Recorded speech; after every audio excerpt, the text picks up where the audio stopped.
when I need to persuade something. Not someone. Something. And it always yields excellent results. I got nightmares in my head, I fear thoughts build up until I can't hear. My mind fills up into a creature, and it haunts me somewhere much deeper. I got nightmares in my head, I fear the thoughts build up until I can't hear. That my mind fills up into a creature, and it haunts me somewhere much deeper. Hello and welcome to True Crime Rocket Science, the most authentic voice in true crime. 59-year-old Manhattan architect and prime suspect in the Long Island serial killer investigation gave an almost 20-minute interview last year inside his office in Manhattan. This interview is massively insightful for a few reasons. Firstly, he conveys who he is non-verbally. Secondly, through his own disclosures and word choices, in other words, through his semantics, we get a sense of how he sees himself and also how he wishes to be seen. And that's besides the psychology of some of those statements. In this interview, we're also able to study just how socialized Heuermann is, how engaged he is with the interviewer, what the dynamic is between them, what his mannerisms are, how he relates to others, but most important is the identity, the persona he projects in the interview. Now, I strongly believe one of the most important pillars in true crime is the identity of the perpetrator. If you want to get to know the psychology, if you want to get to know the why, well, you first got to get to know the who. And what I see often in true crime is that when people see someone's face and a name and they know the end result, then they suddenly feel like they know everything there is to know about a person. And this simply isn't so. The hardest work in true crime is getting to know the real person under the mask. And it's just getting to know the person, and this takes time. We are busy with the same process in the Lucy Letby case. And we're also trying to probe, for example, by getting to know the person, you're trying to figure out the how the mechanics of sadism works in that case.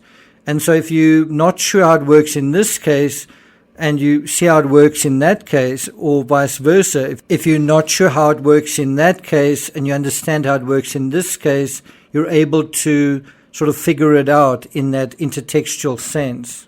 So I'm hoping there's going to be interest in this analysis. If there is, then I will go deeper and sort of flesh it out in more detail. If there's not interest, I will just leave it at one episode instead of 3.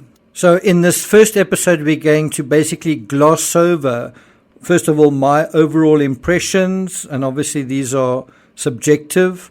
We're going to look at the context that has emerged over the past couple of weeks in terms of the Long Island serial killer suspect. And then we're also going to look at some specifics in terms of body language and also statement analysis. But it's really going to be the tip of the iceberg in terms of all the things that we can dig into. I would also love to share with you the key moments that I noticed in this interview. I've shared one of them right at the beginning of this clip, but there are several others, and I must say they certainly are quite chilling. Before we get going with today's analysis, if you haven't subscribed to the channel, please do. If you've joined this channel because of your interest in the Rex Heuermann side of things, because of your interest in what happened at Gilgo Beach, I really want to encourage you to look at my analysis of Lucy Letby in the United Kingdom, a young nurse who has been convicted of killing 7 babies and attempted murder of 6 more, so basically 13 crimes. And you'll probably get a sense of what a real serial killer is like in terms of facts and evidence, in terms of that case, which reflects in turn on this case. I find it very helpful. I also want to deal with this idea that Rex Heuermann has committed many other crimes, many serial killings in Las Vegas and South Carolina. But I feel like we need to slow down and spend more time getting to know who he is before we can look at what he did and why he did it. I still feel like we don't quite know who he is. And that's what this analysis is all about. If you're finding this analysis useful, please like, share, leave a comment. Bear in mind, I don't do a lot of lives on this channel. So if you appreciate the analysis here, please hit the thanks button and let's get started. So in this analysis, we're essentially going to look at 2 minutes of the 20-minute interview that was done in 2022. And I'm going to be playing those 2 minutes in 4 separate segments of 30 seconds each. Here is the first one. Hi, how you doing? Good to see you. Likewise. I hope you don't mind. I brought my assistant with me, Norman. Hello, Norman. I see it's raining out. Yes, Shall it's we go to the raining. Yeah. table? Yes, please. Okay. I know you said you like to do this outside, but Mother Nature is not cooperating Yeah, today. to say the least, I tell you that. Being in your office, all right, I wasn't looking forward to doing this under a scaffold. from and how long you've been in New York. Just Okay. like that. Rex Heuermann, I'm an architect. I'm an architectural consultant. I'm a troubleshooter. Born and raised on Long Island. Okay. Been All right. working in Manhattan since 1987.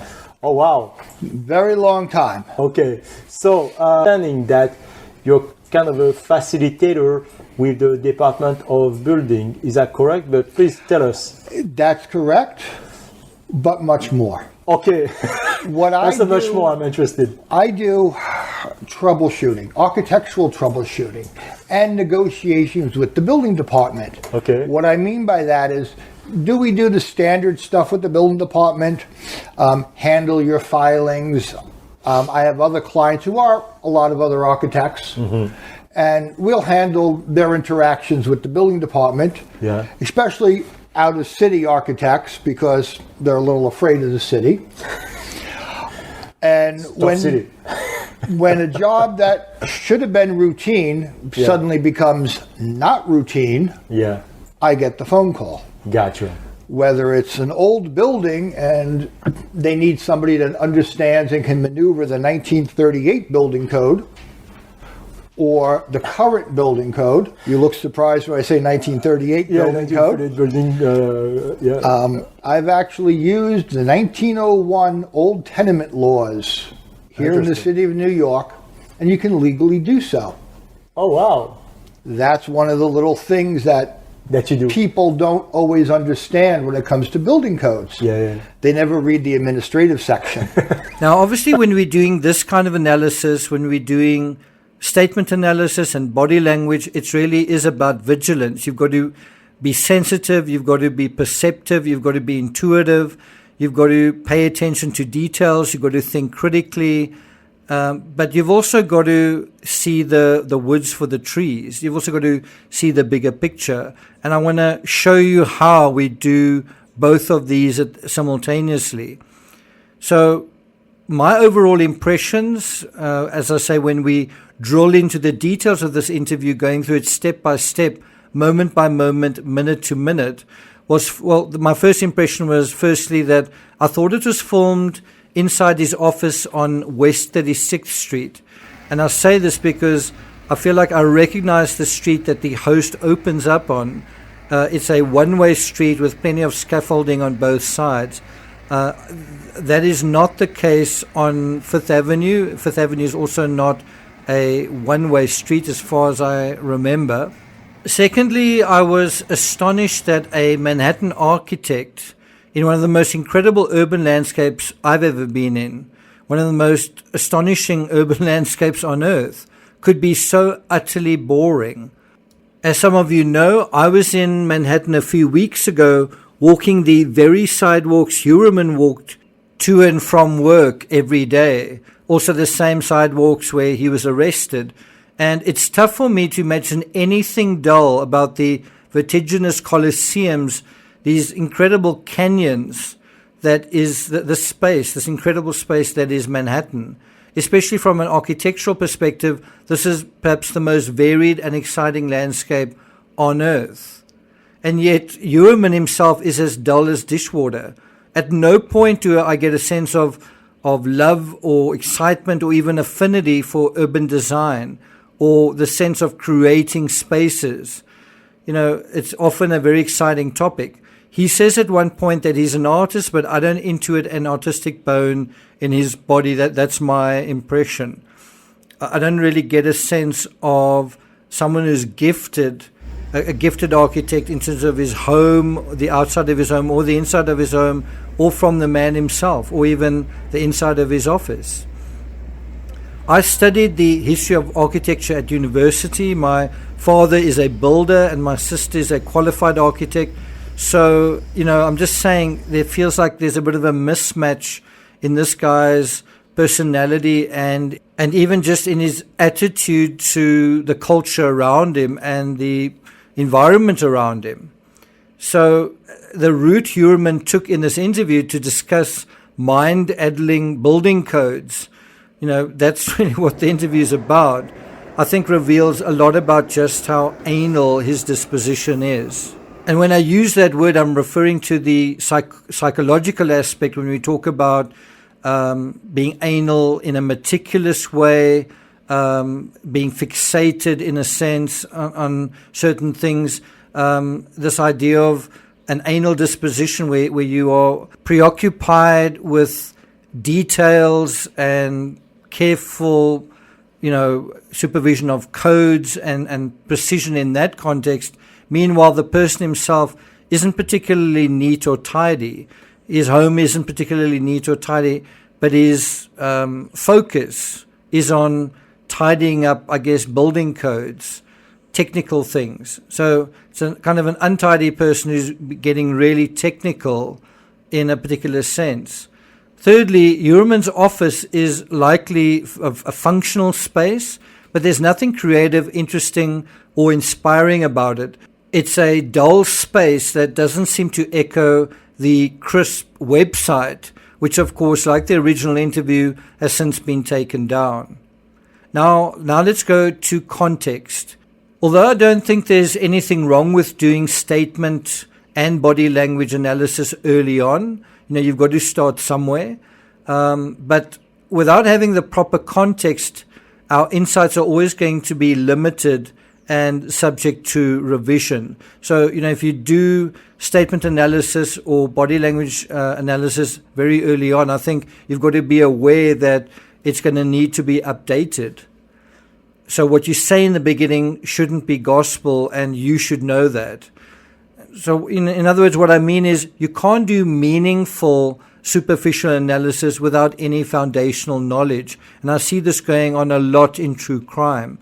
You'll see someone that you've never met before, and this includes creators and investigators, and then do what people think is very deep analysis and an incredibly insightful analysis when you don't know the fabric within which all of this is playing out. The references they make, you're not sure whether they're factual or not because you don't know the facts of the case.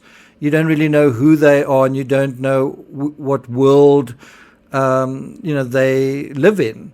And so statement analysis is especially lame if you don't know the facts of a case. And that is why, as I say, early on, none of us know the facts of a case, which is why it is often quite lame. And that is why, about 6 weeks later, there's some value, I think, in me doing this statement analysis, because we can match and we can test the statements that Heuermann makes compared to what we now know about him, to the history that we've now figured out about him.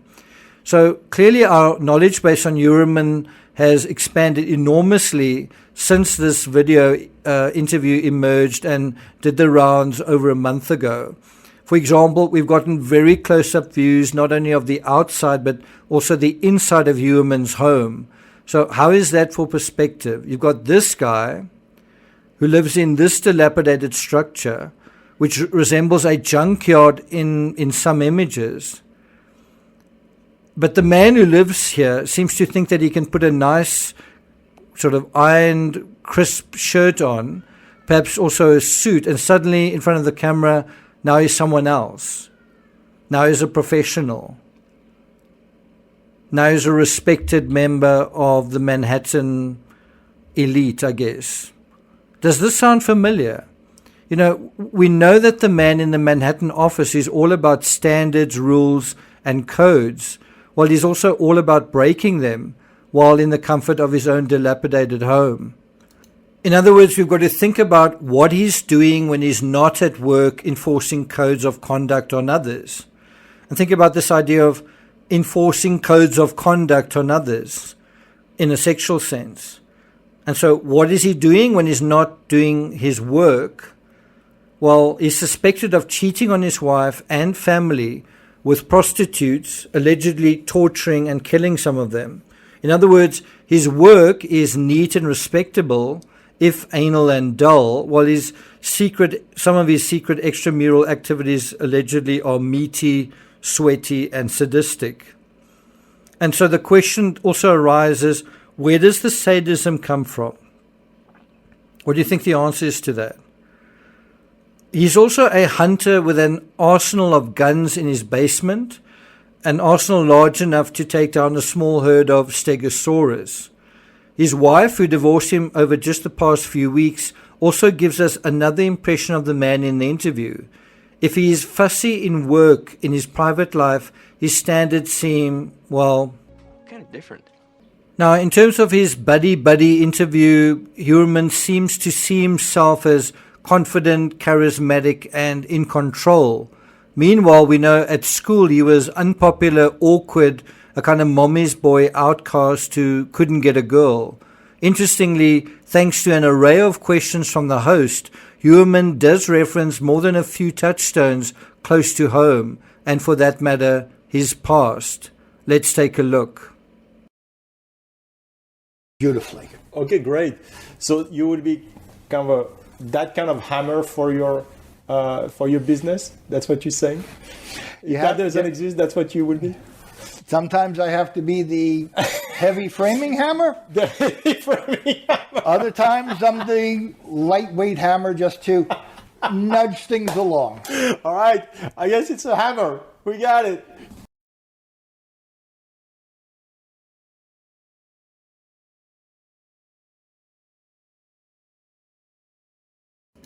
So let's look at body language, and just after the 1 minute mark, Heuermann is asked to introduce himself.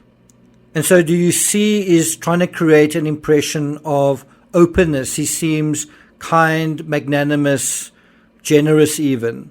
And although he opens his arms in an apparent display of, as I say, openness, of candidness, we know we're dealing with an individual here who is living a double life. Even in the merest sense of heading home at the end of each day from Midtown Manhattan to Massapequa Park, there is in a sense a dual existence. What more than that? One has a clear sense of that duality also in this less than 20-minute interview, comes up again and again. For example, within seconds of the magnanimous posture he takes when introducing himself, well, he's already blocking and interrupting his interviewer. These screen grabs where his eyes are closed isn't Heuermann caught blinking, it's a mental block off, a mental negation. You also see it in Chris Watts in his sermon on the porch. It's a long extended blink. We'll deal with these statements, the word choices in a moment, but in this instance when he's asked about what he does, and there seems to be a little indignation in the way his role is communicated. Heuermann stresses just before the 2 minute mark, what you say about me is correct, but much more. What more than that? I'm an architect, I'm an architectural consultant, I'm a troubleshooter, born and raised on Long Island. Okay. Been working in Manhattan since 1987. Correct, but please tell us. That's correct, but much more. Okay. That's much more I'm interested. I do troubleshooting, architectural troubleshooting, and negotiations with the building department. Okay. What I mean by that is do we do the standard stuff with the building department? Handle your filings. Do you notice here how he's gone from being open and accessible in one moment to pushing the host back with his fingers and then partially crossing with that hand in front of him as he holds his glasses? And now he's blocking off the host to some extent.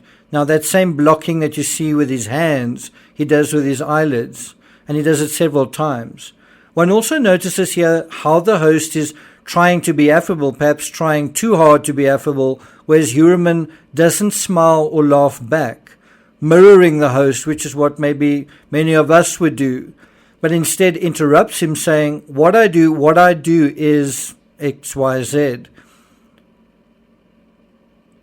So do you see, within the first 2 minutes, we already have a sense of Heuermann as a controlling figure, a pushy individual, someone who's also meticulous, but meticulous in a detail-oriented way. He's fussy about details, not fussy about neatness.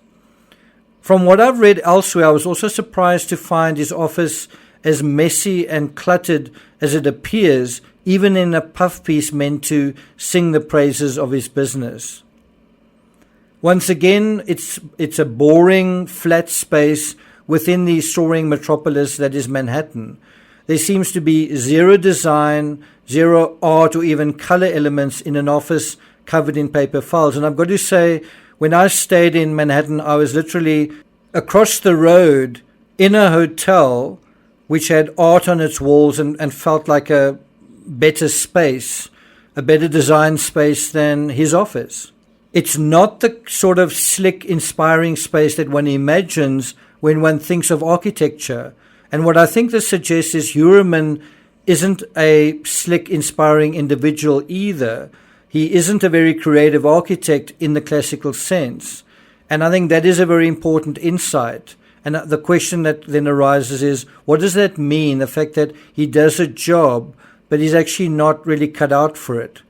Where does that really take us? And that then brings us to statement analysis.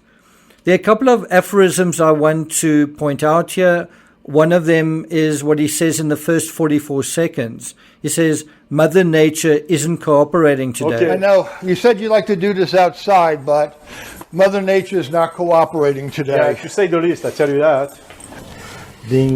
At 44 seconds, Heuermann volunteers this remark about Mother Nature and cooperating.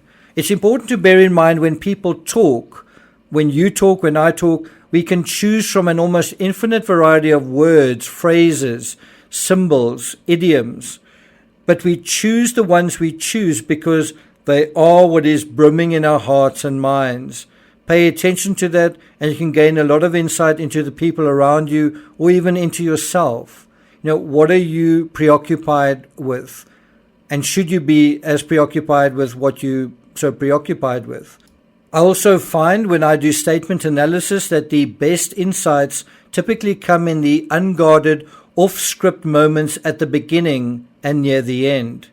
We know Heuermann has mommy issues and was referred to as a mama's boy by his peers. And within seconds of this interview, he refers to Mother Nature being the reason they had to change their plans for the interview. He also chooses an interesting word associated with this reference to Mother Nature, and it's cooperating. His statement is, you said you'd like to do this outside, but Mother Nature is not cooperating. Now, consider those words in the context of a serial killer who disposes of his victims outside. You said you'd like to do this outside. And who knows, allegedly not before doing something to them against their wills, against their natures, in some currently unknown location. And during this process, was it a case of Mother Nature, their natures, their free wills not cooperating? Was it this whole idea of forcing someone to do something that he wanted them to do and getting some kind of kick out of that? Then he also refers to himself as a troubleshooter. And I see we are at the 20-minute mark, so I'm going to end the analysis here. If you found it interesting and if I see there's some interest in this analysis, then we'll continue in part 2 and dig a lot deeper than we have in this analysis. Thank you for listening, and I'll see you guys next time.